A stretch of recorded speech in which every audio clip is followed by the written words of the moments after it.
శాంతి. ఈరోజు మురళి డేటు 18/1/2026.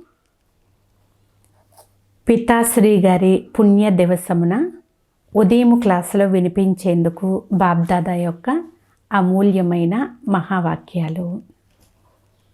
బాబా చెప్తున్నారు, మధురమైన పిల్లల్లారా, జ్ఞాన రత్నాలతో జోలిని నింపుకొని దానము కూడా చెయ్యాలి.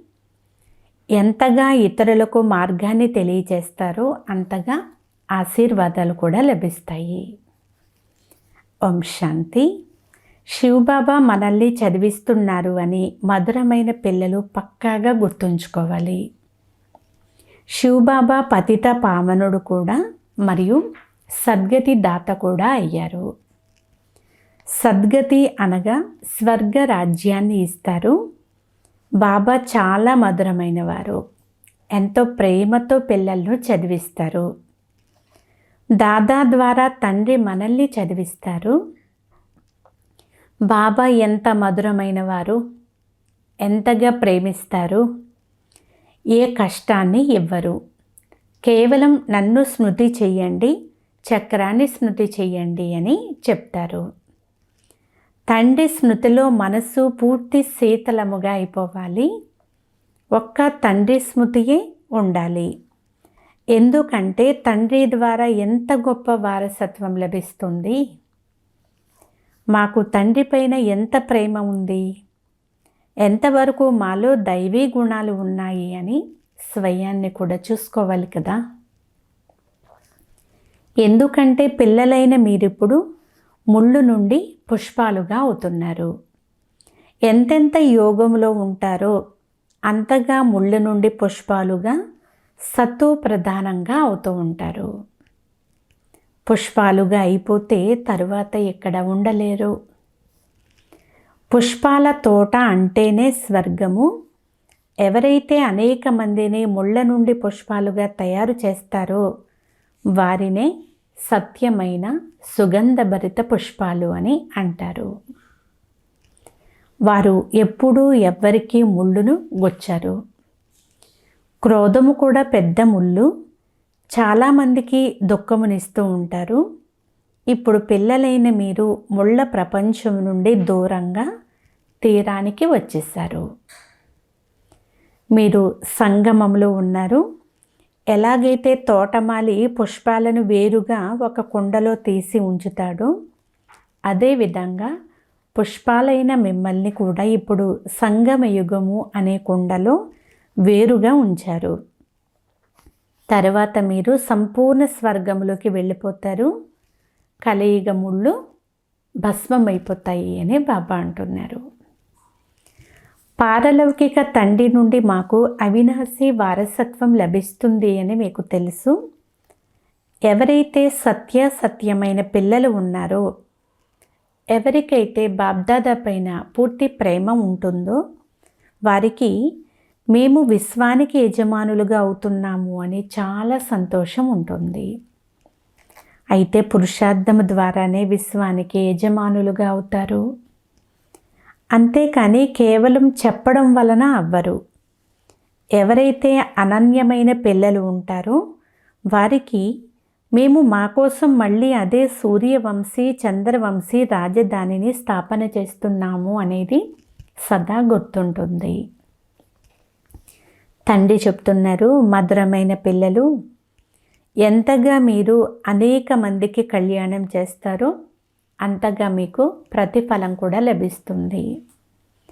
చాలామందికి మార్గం తెలియచేస్తే చాలామంది నుండి ఆశీర్వాదాలు లభిస్తాయి. జ్ఞాన రత్నాలతో జోలెను నింపుకుని తరువాత దానం చెయ్యాలి. జ్ఞాన సాగరుడు మీకు రత్నాల పళ్ళెములను నింపి ఇస్తున్నారు.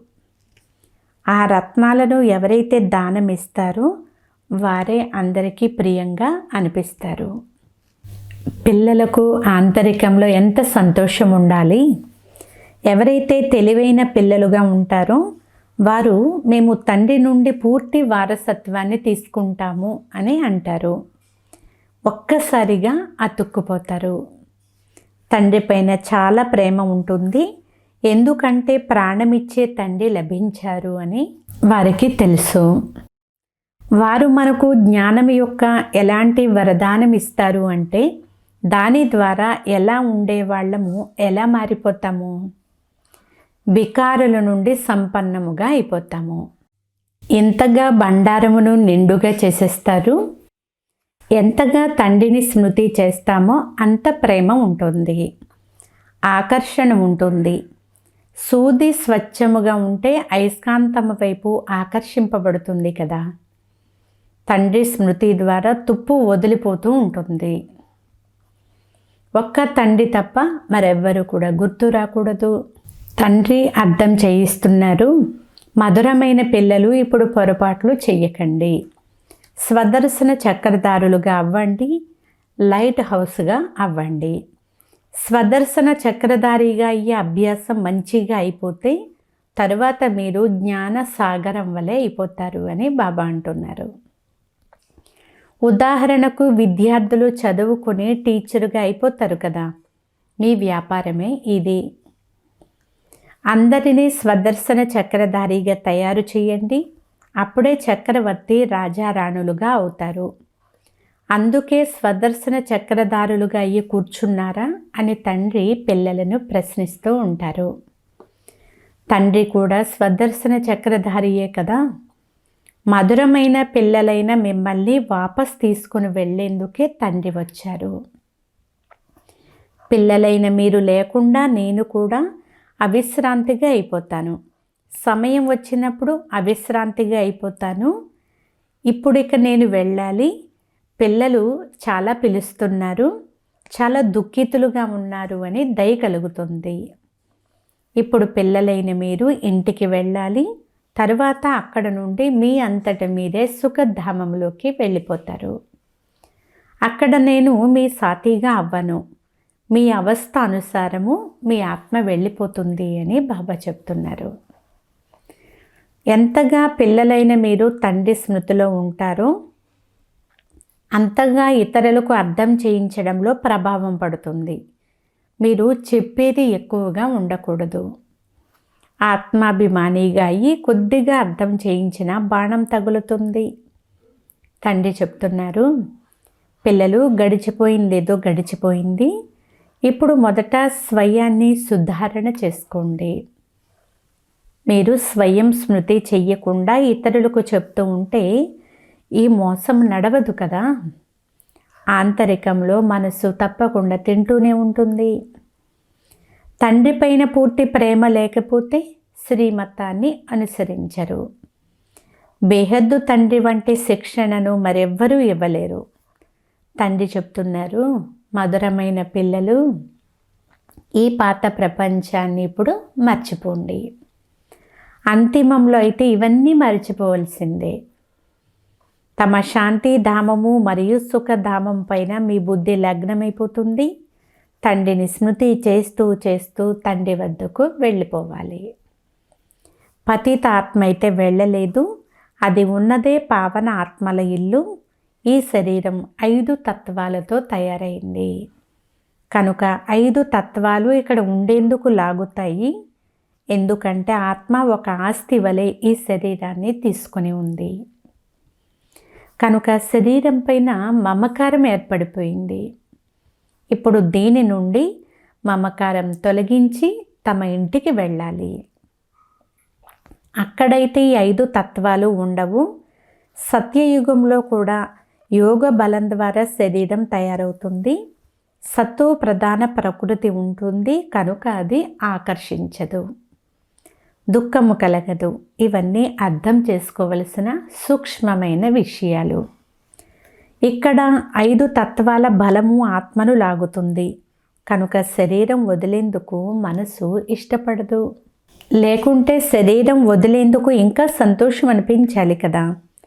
పావనముగా అయి వెన్న నుండి వెంట్రుక వలె శరీరాన్ని వదిలేస్తారు కనుక శరీరము నుండి అన్ని వస్తువుల నుండి మమకారాన్ని పూర్తిగా తొలగించుకోవాలి.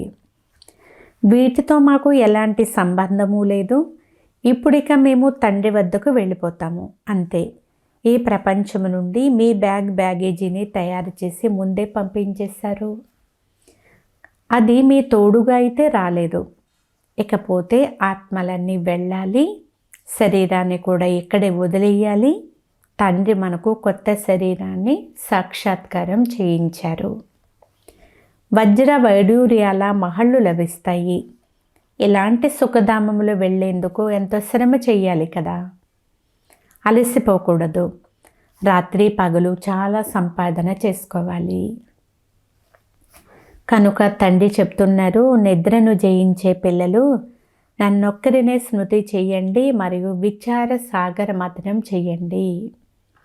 డ్రామా రహస్యాన్ని బుద్ధిలో ఉంచుకోవడం ద్వారా బుద్ధి పూర్తి శీతలముగా అయిపోతుంది. మహారథి పిల్లలు ఎప్పుడూ కూడా చలించరు. శివబాబాను స్మృతి చేసినట్లయితే వారు సంభాళన కూడా చేస్తారు. తండ్రి పిల్లలైన మిమ్మల్ని దుఃఖము నుండి విడిపించి శాంతిని దానముగా ఇస్తారు. మీరు కూడా శాంతిని దానం ఇవ్వాలి. మీ ఈ బేహద్దు శాంతి అనగా యోగ బలము ఇతరులను కూడా ఒక్కసారిగా శాంతిగా చేస్తుంది. ఎవరైతే కులానికి చెందిన వారిగా ఉంటారో వారికే ఈ విషయాల యొక్క రసం కూర్చుంటుంది. పిల్లలు స్మృతి చేసినట్లయితే తండ్రి కూడా ప్రేమిస్తారు. ఆత్మను ప్రేమించడం జరుగుతుంది. ఎవరైతే చాలా భక్తి చేశారో వారే ఎక్కువగా చదువుతారని బాబాకు తెలుసు. తండ్రి పైన ఎంత ప్రేమ ఉందో వారి ముఖము ద్వారానే తెలిసిపోతుంది అని బాబా అంటున్నారు.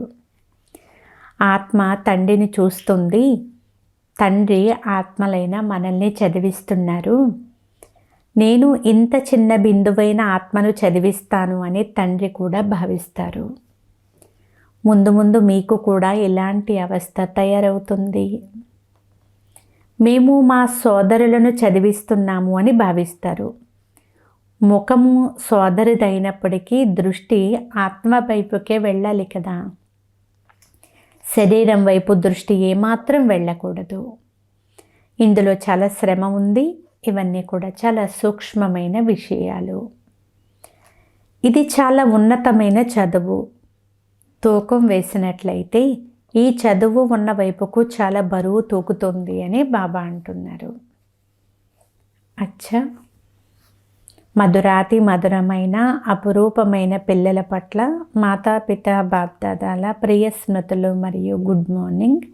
ఆత్మిక పిల్లలకు ఆత్మిక తండ్రి నమస్తే. మధురాతి మధురమైన ఆత్మీయ తండ్రికి ఆత్మీయ పిల్లల యొక్క ప్రియ స్మృతులు, గుడ్ మార్నింగ్, నమస్తే నమస్తే నమస్తే. అవ్యక్త మహావాక్యాలు. మహావీర పిల్లల సంఘటన యొక్క విశేషత ఏకరసము, ఒకే స్థిరమైన స్థితి. మహావీరులు అనగా విశేషమైనటువంటి ఆత్మలు. వర్తమాన సమయంలో ఇలాంటి మహావీరులు విశేష ఆత్మల సంఘటనలో ఉండాల్సిన విశేషత ఏమిటి అంటే ఒకే సమయంలో అందరూ ఏకరసముగా ఒకే స్థిరమైన స్థితిలో స్థితమై ఉండాలి. అనగా ఎంత సమయం ఏ స్థితిలో స్థితం అవ్వాలనుకుంటారో అంత సమయము ఆ స్థితిలో సంఘటిత రూపంలో స్థితమైపోవాలి. సంఘటిత రూపంలో అందరి సంకల్ప రూపీ వేలు ఒక్కటిగా ఉండాలి. ఎప్పటి వరకు సంఘటనలో ఇలాంటి అభ్యాసం ఉండదో అప్పటి వరకు సిద్ధి కూడా లభించజాలదు. ఇప్పటికిప్పుడే సంఘటనలో 5 నిమిషాల కొరకు వ్యర్థ సంకల్పాలు పూర్తిగా సమాప్తం చేసి బీజరూప శక్తిశాలి స్థితిలో ఏకరసముగా స్థితమైపోండి. ఇలా మీకు ఆర్డర్ లభించింది అంటే ఆ విధంగా ఉండే అభ్యాసం ఉందా? అలా కాకుండా కొందరు మననం చేసే స్థితిలో ఉండి, కొందరు ఆత్మిక సంభాషణ చేస్తూ, మరికొందరు అవ్యక్త స్థితిలో ఇలా ఉండకూడదు. బీజరూపంగా అవ్వమని ఆర్డర్ లభించినప్పుడు ఆత్మిక సంభాషణ చేస్తూ ఉంటే మరి అప్పుడు ఆర్డర్ను ఒప్పుకొనట్లే అవుతుంది కదా. ఎప్పుడైతే మొదట వ్యర్థ సంకల్పాలను సమాప్తి చేస్తారో అప్పుడే ఈ అభ్యాసం కూడా జరుగుతుంది. వ్యర్థ సంకల్పాల వల్లనే అలజడి కలుగుతుంది. వీటిని సమాప్తం చేసేందుకు మీ సంఘటనను శక్తిశాలిగా మరియు ఏకమతముగా తయారు చేసుకోండి. అలా చేసుకునేందుకు ఏ శక్తి కావాలి? దీని కొరకు 1 విశ్వాసము, 2వది ఇముడ్చుకునే శక్తి కావాలి. సంఘటనను జోడించే దారము విశ్వాసము. ఎవరైనా ఏదైనా చేసినప్పుడు భలే వారు తప్పు కూడా చేసి ఉండవచ్చు, కానీ సంఘటన ప్రమాణముగా లేక తమ సంస్కారాల ప్రమాణముగా లేక సమయ ప్రమాణముగా వారు ఏదైతే చేశారో దానికి కూడా తప్పకుండా ఏదో ఒక భావము, అంటే ఒక అర్థం అనేది ఉంటుంది. సంఘటిత రూపంలో ఎక్కడ సర్వీసు ఉంటుందో అక్కడ వారి సంస్కారాలను కూడా దయా హృదయ దృష్టితో చూస్తూ ఆ సంస్కారాలను ఎదురుగా ఉంచుకోకుండా అందులో కూడా ఏదో కళ్యాణం ఉంటుంది అని భావించి వారిని కూడా మీ తోడుగా కలుపుకుని నడవడంలోనే కళ్యాణం ఉంటుంది. ఎప్పుడైతే ఇలాంటి విశ్వాసం సంఘటనలో ఒకరి పట్ల ఒకరికి ఉంటుందో అప్పుడు సఫలత కూడా ఉంటుంది. ముందు నుండే వ్యర్థ సంకల్పాలను నడిపించకూడదు. ఉదాహరణకు కొందరు తమ తప్పును అనుభూతి కూడా చేసుకుంటారు, కానీ దానిని ఎప్పుడు వ్యాపింపచెయ్యరు, కానీ దానిని ఇముడ్చుకుంటారు. ఇతరులు దానిని వ్యాపింపచేసినా కూడా వారికి చెడుగా అనిపిస్తుంది. ఇదే విధంగా ఇతరుల తప్పును కూడా తమ తప్పుగా భావించి వ్యాపింపచెయ్యకూడదు. వ్యర్థ సంకల్పాలను నడిపించకుండా వాటిని కూడా ఇముడ్చుకోవాలి. ఇంతగా ఒకరి పట్ల మరొకరికి విశ్వాసం ఉండాలి. స్నేహ శక్తి ద్వారా సరి చేసుకోవాలి. లౌకిక రీతిలో కూడా ఇంటి విషయాలను బయటకు రానివ్వరు, లేకుండా అలా చేయడం ద్వారా ఇంటికి నష్టం జరుగుతుంది. కనుక సంఘటనలో మీ సాతీలు ఏదైతే చేశారో అందులో తప్పకుండా రహస్యం ఉంటుంది. ఒకవేళ వారు తప్పు చేసినా కూడా దానిని పరివర్తన చేయాలి. ఈ 2 ప్రకారాల విశ్వాసాన్ని ఉంచుకొని పరస్పరం సంపర్కంలో నడవడం ద్వారా సంఘటనలో సఫలత లభిస్తుంది. ఇందులో ఇముడ్చుకునే శక్తి చాలా కావాలి. వ్యర్థ సంకల్పాలను ఇముడ్చుకోవాలి. గడిచిపోయిన సంస్కారాలను ఎప్పుడూ కూడా వర్తమాన సమయంతో పోల్చకండి, అనగా గతాన్ని వర్తమానముగా చెయ్యకండి. ఎప్పుడైతే గతాన్ని వర్తమానంతో కలుపుతారో అప్పుడే సంకల్పాల యొక్క క్యూ చాలా పెద్దదిగా అయిపోతుంది. అంతేకాక ఎప్పటి వరకు ఈ వ్యర్థ సంకల్పాల క్యూ ఉంటుందో అప్పటి వరకు సంఘటిత రూపంలో ఏకరసస్థితి ఉండదు. ఇతరుల తప్పును తమ తప్పుగా భావించడం ఇదే సంఘటనను శక్తిశాలిగా చేయడము. ఎప్పుడైతే ఒకరి పట్ల ఒకరికి విశ్వాసం ఉంటుందో అప్పుడే ఇది జరుగుతుంది. పరివర్తన చేసే విశ్వాసము లేక కళ్యాణం చేసే విశ్వాసము, ఇందులో ఇముడ్చుకునే శక్తి తప్పకుండా కావాలి. చూసిన దానిని విన్న దానిని పూర్తిగా ఇముడ్చుకుని అదే ఆత్మిక దృష్టి మరియు కళ్యాణ భావనలో ఉండాలి. అపకారులపైన కూడా ఉపకారం చెయ్యాలి అని అజ్ఞానుల కొరకు చెప్తారు కదా. అదేవిధంగా సంఘటనలో కూడా ఒకరి పట్ల మరొకరికి దయాభావన ఉండాలి. ఇప్పుడు దయాభావన చాలా తక్కువగా ఉంది, ఎందుకంటే ఆత్మిక స్థితి యొక్క అభ్యాసం తక్కువగా ఉంది. ఇలాంటి శక్తిశాలి సంఘటన ఉన్నప్పుడే సిద్ధి జరుగుతుంది. ఇప్పుడు మీరు సిద్ధిని ఆహ్వానం చేస్తున్నారు, కానీ తరువాత మీ ఎదురుగా సిద్ధి స్వయమే వంగుతుంది. ఎలాగైతే సత్యయుగంలో ప్రకృతి దాసీగా అవుతుందో అలా సిద్ధి మీ ఎదురుగా స్వయమే వంగి ఉంటుంది. మిమ్మల్ని సిద్ధి ఆహ్వానం చేస్తుంది. శ్రేష్ఠ జ్ఞానం ఉన్నప్పుడు, స్థితి కూడా శక్తిశాలిగా ఉన్నప్పుడు సిద్ధి జరగడం అనేది ఏమైనా పెద్ద విషయమా?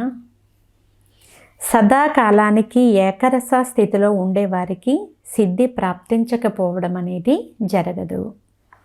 కానీ దీని కొరకు సంఘటన యొక్క శక్తి కావాలి. ఒకరు ఏదైనా చెప్పినప్పుడు ఇతరులు దానిని స్వీకరించాలి. ఎదుర్కొనే శక్తిని బ్రాహ్మణ పరివారం ఎదురుగా ఉపయోగించకూడదు. దానిని మాయ ఎదురుగా ఉపయోగించాలి. పరివారంతో ఎదుర్కొనే శక్తిని ఉపయోగిస్తే సంఘటన అంత శక్తిశాలిగా ఉండదు. ఏదైనా విషయం నచ్చకపోయినా కూడా ఒకరినొకరు గౌరవించుకోవాలి. ఆ సమయంలో ఎవరి సంకల్పాలను లేక మాటలను కట్ చేయకూడదు. కనుక ఇప్పుడు ఈ ముడుచుకునే శక్తిని ధారణ చేయండి. సంఘటిత రూపంలో బ్రాహ్మణ పిల్లలైన మీ పరస్పర సంపర్కం యొక్క భాష కూడా అవ్యక్త భావముతో నిండి ఉండాలి. ఫరిస్తాలు లేక ఆత్మలు ఆత్మలతో మాట్లాడుకుంటున్నట్లుగా ఉండాలి. ఇతరుల గురించి విన్న తప్పుడు విషయాలను సంకల్పంలో కూడా స్వీకరించకూడదు, మరియు ఇతరులకు స్వీకరింప చేయరాదు. ఇలాంటి స్థితి ఎప్పుడైతే ఉంటుందో అప్పుడే తండ్రికి సంఘటన పట్ల ఏదైతే శుభకామన ఉందో అది ప్రాక్టికల్గా జరుగుతుంది.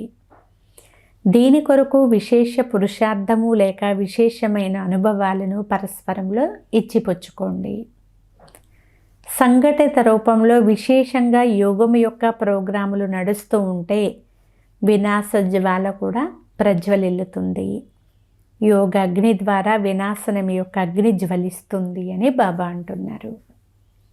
అచ్చా, ఓం శాంతి. ఈరోజు వరదానము: వ్యక్తంలో ఉంటూ అవ్యక్త ఫరిస్తా రూపాన్ని సాక్షాత్కారం చేయించే శ్వేత వస్త్రధారి మరియు శ్వేత ప్రకాశధారి భవ.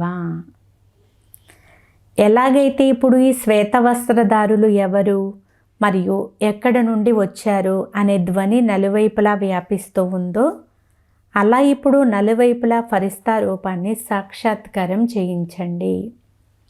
దీనినే డబల్ సేవ యొక్క రూపము అని అంటారు. ఎలాగైతే మేఘాలు నలువైపులా వ్యాపిస్తాయో అలా నలువైపులా ఫరిస్తా రూపం ద్వారా ప్రకటితం అవ్వండి. ఎక్కడ చూసినా ఫరిస్తాలే కనిపించాలి. కానీ ఎప్పుడైతే శరీరం నుండి డిటాచ్ అయ్యి అంతర్వాహక శరీరం ద్వారా తిరిగే అభ్యాసిగా అవుతారో, మనసు శక్తిశాలిగా ఉంటుందో అప్పుడే ఇది జరుగుతుంది. స్లోగన్: సర్వగుణాలు లేక సర్వశక్తులకు అధికారిగా అయ్యేందుకు ఆజ్ఞాకారిగా అవ్వండి. అవ్యక్త ప్రేరణ: ఎలాగైతే తండ్రి సదా స్వతంత్రంగా ఉన్నారో అలా తండ్రి సమానముగా అవ్వండి. బాబ్దాదా పిల్లలెప్పుడు పరతంత్రులుగా అయితే చూడలేరు. ఒకవేళ స్వయాన్నే స్వతంత్రంగా చేసుకోలేకపోతే, స్వయమే తమ బలహీనతల్లో క్రింద పడిపోతూ ఉంటే మరి విశ్వ పరివర్తకులుగా ఎలా అవుతారు? ఇప్పుడు నేను మాస్టర్ సర్వశక్తివంతుడను అనే స్మృతిని పెంచుకోండి. తద్వారా సహజముగా అన్ని పంజరాల నుండి ముక్తముగా అయి ఎగిరే పక్షిగా అయిపోతారు. అచ్చా, ఓం శాంతి.